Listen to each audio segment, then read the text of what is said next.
Certains soirs, tu verrouilles les portes, éteins les lumières et tu penses t'être mis à l'abri du monde. Tu crois que la journée est terminée, scellée dans son film plastique, prête à être rangée dans les archives de ta mémoire. Tu remontes la couette jusqu'au menton et tu crois, avec une arrogance confortable, connaître la forme exacte de ta vie. Puis tu entends un bruit à 2 heures du matin qui n'a pas sa place là.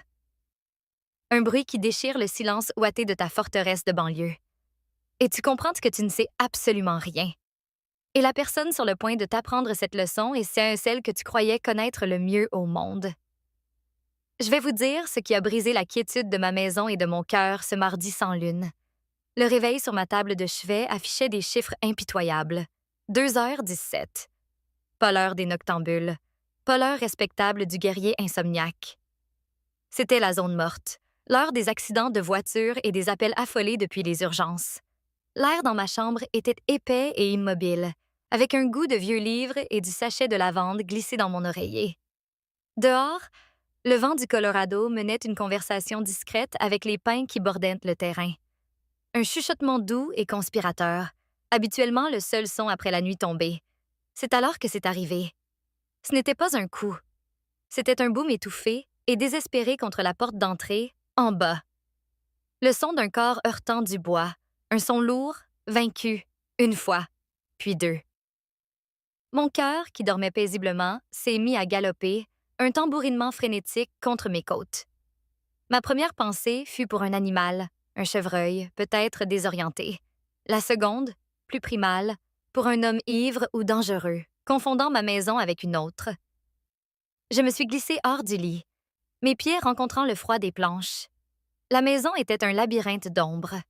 Des formes familières se transformaient en monstres tapis par la lueur blafarde de la lune aux fenêtres. Je me suis faufilée jusqu'à la fenêtre de ma chambre et j'ai scruté le porche. Et c'est là que mon sang s'est glacé. Une silhouette était affalée contre ma porte d'entrée. Un homme, grand et large d'épaules, sa forme dessinée par la pâle lumière de sécurité du garage. Il portait ce qui ressemblait à un costume cher, maintenant fripé et ruiné, la veste pendant sur une épaule comme si s'était battu. Sa tête était penchée, ses cheveux en désordre. Il avait l'air brisé, puis il bougea, relevant la tête juste assez pour que la lumière attrape la ligne nette de sa mâchoire et la courbe de son nez. Ma respiration se bloqua dans ma gorge. Ce n'était pas possible. C'était Léo, mon fils. Mon fils, qui vivait à 1300 kilomètres dans la métropole étincelante et vampirique de San Francisco. Mon fils, vice-président d'une entreprise tech incompréhensible, qui gagnait en un mois plus que ce que je voyais en un an, qui vivait dans une boîte de verre dans le ciel et ne rentrait que pour 48 heures précises à chaque Noël. La panique, brûlante et acide, submergea mes sens. Je dévalais l'escalier, mes pieds nus claquant sur le bois, mon esprit un chaos d'images horribles. On l'avait agressé? Il était blessé? Je tâtonnais avec le verrou, mes doigts maladroits et moites. La serrure céda avec un claque sourd et j'ouvris la porte en grand. Il titua en avant, manquant de me tomber dans les bras. L'odeur me frappa en premier. Pas l'alcool, comme je le craignais, mais une senteur fade, métallique, d'avion et de vieille peur, mêlée au discret et coûteux parfum d'une eau de toilette que je lui avais offerte pour ses 30 ans. Ça sentait le cèdre et le regret. Léo. Ma voix n'était qu'un murmure étranglé. Il leva la tête et le visage que je vis était une caricature grotesque de celui de mon fils. Ses yeux, d'habitude d'un bleu vif et intelligent, étaient enfoncés et creux, cernés de grands arcs sombres, comme des ecchymoses. Une barbe de 2 jours ombrait ses joues creuses, mais le pire était le vide. Je plongeai mon regard dans ses yeux et ne vis rien. Un néant. La lumière avait disparu. L'homme debout sur mon seuil ressemblait à mon fils, mais la présence qui me fixait depuis ses yeux était un parfait étranger. « Maman », exhala-t-il. Ce seul mot était si chargé d'épuisement et de douleur que ses genoux fléchirent. Je l'attrapais, mes bras entourant son torse, choqué de le sentir si mince sous la laine fine de sa veste. Il tremblait, un tremblement fin, à haute fréquence, qui parcourait tout son corps. « Mon Dieu, Léo, qu'il y a? Qu'est-ce qui s'est passé? » Je le traînais, le guidatais à l'intérieur, refermant la porte d'un coup de pied derrière nous. Je le dirigeais vers le salon et le fis s'affaler sur le canapé. celui qu'il avait assemblé avec son père un samedi entier, des années auparavant. Il s'enfonça dans les coussins comme une pierre. Il ne parlait pas. Il fixait juste le mur d'en face, une photo encadrée de nous trois sur une plage de l'Oregon, 10 ans plus tôt, une vie auparavant. Son père, Michael, riait, les bras passés autour d'un Léo plus jeune, plus heureux. Je m'agenouillais devant lui, posais mes mains sur ses genoux, essayant de le forcer à me regarder. « Léo, parle-moi. T'as des ennuis? On t'a fait du mal? » Il tourna la tête lentement, délibérément, et croisa mon regard. Le vide était toujours là, mais quelque chose d'autre tournoyait maintenant dans ses profondeurs. La honte. Une honte profonde, viscérale. « Je n'ai pas d'ennui, dit-il, sa voix rauque comme s'il avait crié pendant des heures. Pas comme tu l'entends. Il passa une main dans ses cheveux emmêlés, ses doigts tremblants. Je crois que j'ai ruiné ma vie, maman. L'aveu resta suspendu entre nous, lourd et toxique. Ruiner sa vie. Mon Léo, l'enfant en or, celui qui avait toujours réussi, toujours excellé. L'idée était si étrangère, c'était comme s'il parlait une langue inconnue. J'attendis, le cœur battant à tout rompre. Il prit une profonde inspiration, tremblante. J'ai démissionné. Je suis partie. J'ai juste tout laissé derrière moi. Les mots s'étaient si simples, si banals comparés aux horreurs que j'avais imaginées, que pendant un instant, un vertigineux soulagement m'envahit. Ce n'était que ça. Il avait quitté son travail. Mais alors je le regardais de nouveau. Les yeux creux, la fatigue jusqu'à la moelle, l'aura de dévastation totale qui l'enveloppait comme un linceul. Ce n'était pas une reconversion. C'était une démolition. « J'ai fait un sac », poursuivit-il, sa voix plate et détachée comme s'il racontait l'histoire de quelqu'un d'autre. J'ai pris un taxi pour l'aéroport. J'ai acheté un billet pour le premier vol vers Denver. Je ne savais même pas si si la porte serait encore... Sa voix s'éteignit, son regard revenant à la photo sur le mur. Une larme traça un sillon dans la crasse sur sa joue. Une vague de fureur maternelle monta en moi. Pas contre lui, mais contre la chose invisible qui lui avait fait ça, qui avait vidé mon fils et laissé cette coquille à sa place. « D'accord, » dis-je, d'une voix plus ferme que je ne me sentais. « D'accord, t'es là maintenant. C'est tout ce qui compte. T'es à la maison. » Je me levai et me rendis à la cuisine, mes mouvements raides et automatiques. Il fallait que je fasse quelque chose, n'importe quoi. Je remplis la bouilloire et la posai sur le feu. Le clic et le sifflement familier, un petit point d'ancrage dans le chaos tourbillonnant. Il n'avait pas juste démissionné. Il avait fui. Il avait couru loin de sa vie comme si c'était un immeuble en flammes. Et il avait couru ici. Quand je revins avec 2 tasses de tisane à la camomille, il n'avait pas bougé. Il fixait ses mains posées sur ses genoux. C'étaient les mains d'un étranger, les ongles rongés jusqu'au sang, les articulations rouges et à vif. Ce n'étaient pas les mains lisses, sûres d'elles, qui pianotaient sur des claviers et signaient des documents importants. C'étaient les mains d'un homme qui avait essayé de se griffer une issue hors d'une cage.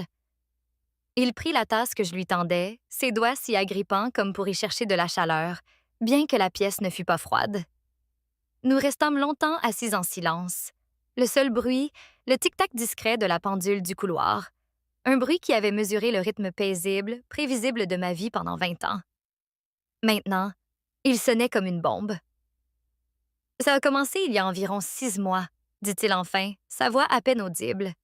Il ne me regardait pas, mais la vapeur qui s'échappait de sa tasse. Cette sensation d'être sous l'eau et ça, tout était étouffé. Les couleurs délavées.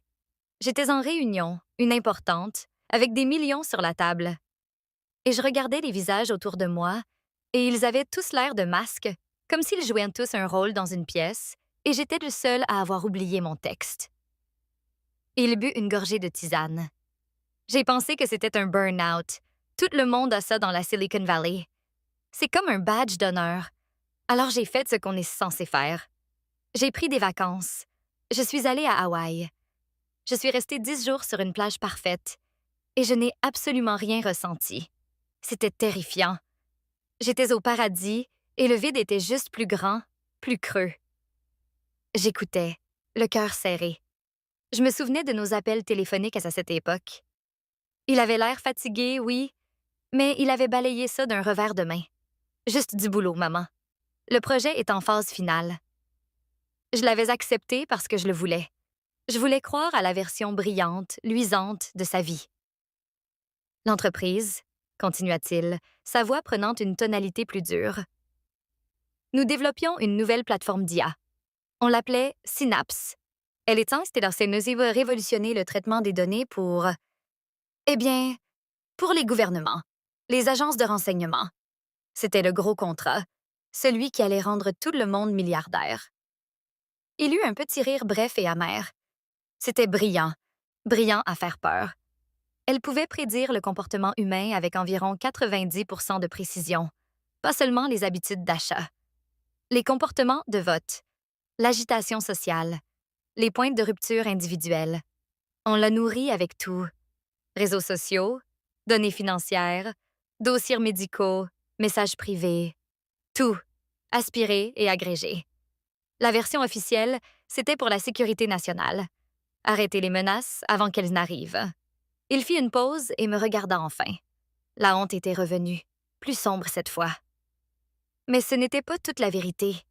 Nous construisions une arme, un outil de contrôle.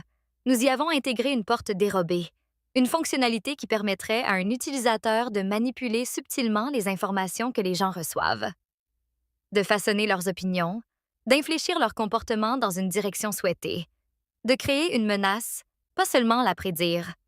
C'était un mensonge conditionné en sécurité. Mon estomac se noua. C'était le monde dans lequel il vivait. Un monde d'ombre et d'algorithmes. Je savais que c'était mal, dit-il, la voix brisée. Dès le début, je me suis souvenu de papa. Il fit un geste vague vers la photo. Je me suis souvenu de ce qu'il disait toujours. L'argent n'a pas d'importance, Léo. Le titre n'a pas d'importance. Ce qui compte, c'est quand tu te regardes dans le miroir, est-ce que tu reconnais l'homme qui te regarde? Michael, mon Michael, professeur d'histoire dans un lycée, qui croyait à la vérité et à l'intégrité avec une passion féroce et inébranlable. Il était mort d'une crise cardiaque 5 ans plus tôt, beaucoup trop tôt. Pendant longtemps, chuchota Léo, je ne le reconnaissais pas. L'homme dans le miroir était un étranger. Un étranger bien habillé, couronné de succès. Il avait mes yeux, mais les siens étaient en vide. C'était un fantôme qui portait ma peau. Il prit une profonde inspiration, tremblante. La semaine dernière, nous avons eu une réunion finale avant le lancement officiel. Le client principal, une agence gouvernementale opaque, était là.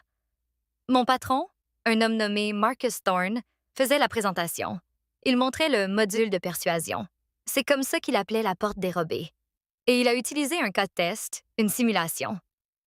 Ils avaient créé le profil d'une personne réelle, une jeune femme, étudiante, militante.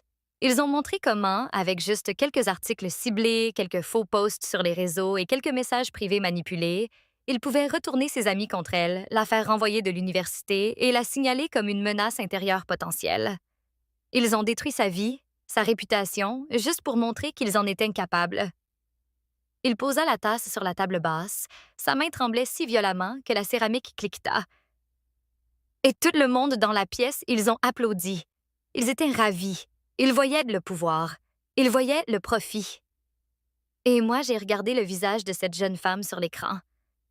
Et elle te ressemblait un peu, maman. Et quelque chose s'est brisé en moi. Comme si un barrage cédait. Tous les mensonges que je m'étais racontés, toutes les justifications, tout a été emporté.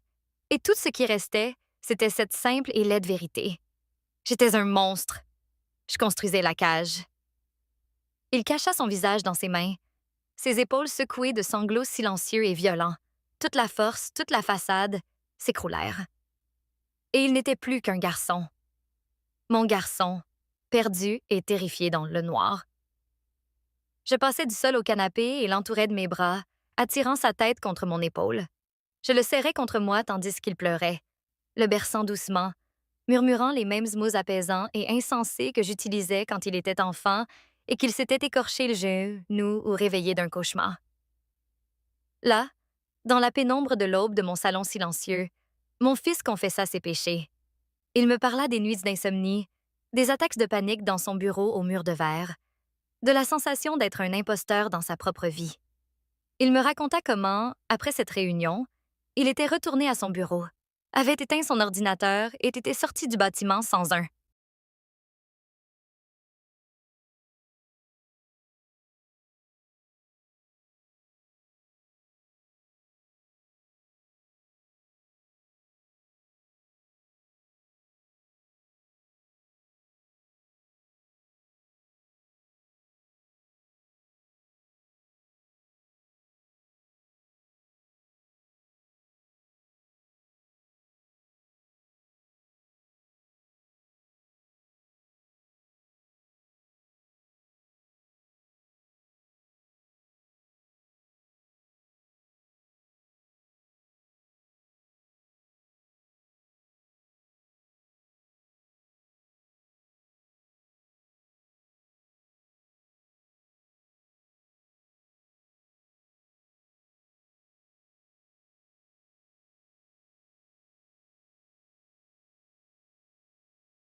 Mo.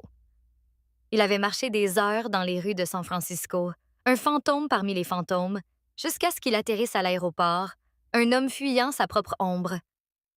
Nous restâmes ainsi longtemps, jusqu'à ce que la première lueur gris pâle de l'aube commence à filtrer par les fenêtres, chassant les ombres les plus profondes. Ses sanglots s'apaisèrent, remplacés par un calme profond, épuisé. L'histoire était sortie. Le poison était extrait. Après la mort de ton père, dis-je doucement, ma joue contre le sommet de sa tête, j'ai trouvé quelque chose dans son atelier. Je pense que tu devrais le voir. Son atelier dans le garage avait été son sanctuaire. C'était le seul endroit que je n'avais pas pu me résoudre à vider. Sur son établi, il y avait un vieux carnet relié de cuir. Je conduisis Léo dans le garage froid. La lumière du matin était fine et aqueuse. Je pris le carnet et le lui tendis. Ses doigts s'ensuivirent entre la couverture usée. Je ne l'ai jamais lu entièrement, dis-je. C'était trop intime, mais je l'ai vu écrire dedans la semaine avant sa mort. Je crois qu'il écrivait pour toi. Léo l'ouvrit. L'écriture de McCall était une cursive élégante et familière. La dernière entrée datait de quelques jours avant sa crise cardiaque. Léo commença à lire à voix haute, la voix nouée par l'émotion. Léo, si tu lis jamais ceci, c'est probablement parce que tu as heurté un mur. Pas un des petites que tu peux escalader, mais un des grands. Le genre qui te fait croire que la route s'arrête là. J'en ai heurté quelques-uns. Le monde te dira que la réussite est une ligne droite, une flèche pointant vers le haut. C'est un mensonge qu'on te vend pour que tu continues à acheter. La vraie vie est une spirale. Parfois, il faut revenir à l'endroit où tu as commencé pour trouver le chemin qui va de l'avant. Je me souviens quand on m'a proposé le poste de proviseur. Plus d'argent, plus de prestige. Tout le monde disait que je serais fou de refuser, mais je savais ce que cela signifierait. Budget, conseil d'administration, politique. Moins de temps en classe, moins de temps avec les élèves, moins de temps à parler de l'histoire désordonnée, glorieuse et compliquée de l'être humain. Devenir un gestionnaire de choses au lieu d'un enseignant d'être, je l'ai refusé. Ta grand-mère pensait que j'étais fou, mais je savais au plus profond de mes os qu'accepter ce poste aurait été une sorte de mort. Un lent et silencieux empoisonnement de l'âme. Léo leva les yeux vers moi, ses grands yeux empreintes d'une compréhension naissante. Il n'avait jamais connu cette histoire. Il continua à lire. Viendra un jour où l'on te proposera d'échanger un morceau de ton âme contre un morceau du monde. Ils feront en sorte que cela ressemble à une bonne affaire. Ça ne l'est jamais. L'âme est la seule monnaie qui compte. Ne la brade jamais. Il vaut mieux être un homme fauché qui se reconnaît dans le miroir qu'un roi qui y voit un étranger. Et si jamais tu te perds, mon fils, ne cherche pas une carte. Cherche une boussole. Ta boussole, c'est cette voix tranquille en toi qui connaît la différence entre ce qui est facile et ce qui est juste. C'est la voix que j'entends ici, avec l'odeur du bois et la satisfaction d'une coupe nette. Elle ne crie pas. Il faut être très silencieux pour l'entendre. Reviens à la maison, pas le bâtiment, mais la partie de toi que tu as laissée derrière. Le chemin du retour commence toujours là. Il referma le carnet, ses mains reposant sur la couverture comme s'il s'agissait d'un texte sacré. Le silence dans le garage était profond. C'était le silence de la révélation. Les mots d'un homme mort avaient traversé le temps et l'espace pour donner à son fils la permission dont il avait si désespérément besoin. Il le savait, murmura Léo, plus pour lui-même que pour moi. Il savait que j'atterrirais ici. Il savait qu'il avait élevé un homme qui ne pouvait pas vivre avec une âme empoisonnée. Le corrigeai-je doucement. Nous restâmes là tandis que le soleil montait, déversant une lumière dorée dans le garage poussiéreux. Pour la première fois depuis son arrivée, je vis une lueur de l'ancien Léo dans ses yeux. Le vide était toujours là, mais maintenant il ressemblait moins à un néant et plus à un espace en attente d'être rempli. Nous rentrâmes et je préparai le petit déjeuner. Œufs brouillés, toast, bacon, la nourriture simple et réconfortante de 1000 matins d'enfance. Il mangea comme un affamé, pas seulement de nourriture, mais de normalité, des rituels ancrés du foyer. Tandis qu'il mangeait, nous commençâmes à parler de choses pratiques. « J'aimerais rester ici », dit-il, les yeux sur son assiette. « Si tu veux bien. Juste un moment, pour me remettre sur pied. Je ne sais pas ce qui vient après, je sais juste que je ne peux pas y retourner. » Il leva les yeux, son expression vulnérable. « Je peux payer un loyer. J'ai des économies, beaucoup d'économies. Je ne veux pas être un fardeau. » Je regardais mon fils. Cet homme brisé et beau, et je pensais aux années de silence résonnant dans cette maison. Les fêtes passées seules. La douleur discrète d'une mère dont l'enfant a grandi dans un monde qu'elle ne peut ni pénétrer ni comprendre. Un fardeau? Il m'offrait le plus grand cadeau que je puisse imaginer. « Ici, c'est chez toi, Léo, » dis-je d'une voix ferme. « Tu n'y seras jamais un fardeau, mais tu n'es pas non plus un invité. Tu es un homme de 32 ans. Alors pas de loyer. Nous serons associés. Nous ferons un budget pour les dépenses de la maison. Tu paieras ta part. Tu t'occuperas du jardin, des gouttières, de tout ce qui nécessite une échelle. Je m'occuperai de la cuisine, sauf si l'inspiration te prend. Nous serons colocataires. Des adultes. D'accord? » Un lent sourire se dessina sur son visage. Le premier sourire authentique que je voyais. Il était un peu rouillé, un peu de travers, mais il atteignit ses yeux. Pendant une fraction de seconde, le fantôme avait disparu. « D'accord, » dit-il. Et c'est ainsi, exactement ainsi, qu'un nouveau chapitre commença. Les jours qui suivirent furent une étrange danse de redécouverte. Nous étions deux étrangers familiers apprenant à vivre avec les nouvelles versions d'eux-mêmes. Il dormit la plupart des premières 48 heures, un sommeil profond et réparateur qu'il n'avait probablement pas connu depuis des années. Quand il était éveillé, il était silencieux, se déplaçant dans la maison comme un fantôme, touchant les objets. L'accoudoir usé du fauteuil préféré de son père, les tasses débréchées dans le placard, les livres sur les étagères, comme pour se souvenir qui il était. Il passa des heures dans l'atelier de son père, ne construisant rien au début, se contentant de ranger. Il tria les vises, affûta les scies, balaya le sol. Il communiait avec l'esprit de son père, absorbant l'intégrité tranquille du lieu. Lentement, timidement, il commença à travailler le bois. Il commença par de petites choses. Un nichoir à oiseaux, un cadre photo, un petit tabouret bancal. Ses mains, autrefois douces et pâles d'une vie passée sur un clavier, devinrent calleuses et habiles. À chaque coupe, chaque ponçage, chaque assemblage qu'il ajustait, un peu plus de tension quittait ses épaules. Un peu plus de lumière revenait dans ses yeux. J'appris à lui donner de l'espace, mais aussi à l'encourager à s'ouvrir. Nous tombâmes dans un nouveau rythme. Café sur le porche le matin. Dîner ensemble chaque soir. Je lui parlais du dernier roman scandaleux de mon club de lecture, de ma guerre avec les écureuils qui déterraient mes bulbes de tulipes, des petits détails tranquilles font de ma vie. Lui, à son tour, commença à parler du C. Pas du traumatisme de son travail, mais des bonnes choses qu'il avait oubliées. Il me parla d'un amour pour la randonnée abandonnée, d'une passion pour le vieux jazz, d'un roman à moitié fini sur un vieil ordinateur portable. Un samedi, environ un mois après son retour, je le trouvais dans le jardin à fixer la vieille cabane délabrée au fond du terrain. C'était le premier atelier de son père, maintenant un tas affaissé et pourri couvert de lierre. « Je vais la démolir », et dit-il sans se retourner. « C'est un gros travail », dis-je à ses côtés. « Je sais », répondit-il. Et ensuite, j'en construirai une nouvelle, une plus petite, un endroit pour écrire. Et c'est ainsi que nous commençâmes. Démolir la vieille cabane Caïn fut un travail brutal, éreintant. Nous remplîmes une benne de bois pourri et de clous rouillés, mais ce fut aussi une purification. À chaque planche pourrie que nous arrachions, c'était comme démolir les structures pourries de son ancienne vie. Nous déblayions le terrain pour quelque chose de nouveau. Alors que nous travaillions, couverts de terre et de sueur, je revis le garçon dont je me souvenais, celui qui n'avait pas peur de se salir les mains, qui pouvait se perdre dans un projet, qui pouvait rire. Un vrai rire profond, quand je l'aspergeais accidentellement avec le tuyau d'arrosage. Le fantôme avait disparu. Mon fils était de retour. L'histoire ne s'arrête pas là, avec un bureau d'écriture parfaitement fini et un roman à succès. La vie n'est pas si nette. Le voyage continue. Il y a encore des jours où je vois l'ombre du fantôme dans ses yeux, quand le silence s'étire trop longtemps. Guérir n'est pas une destination. C'est un processus.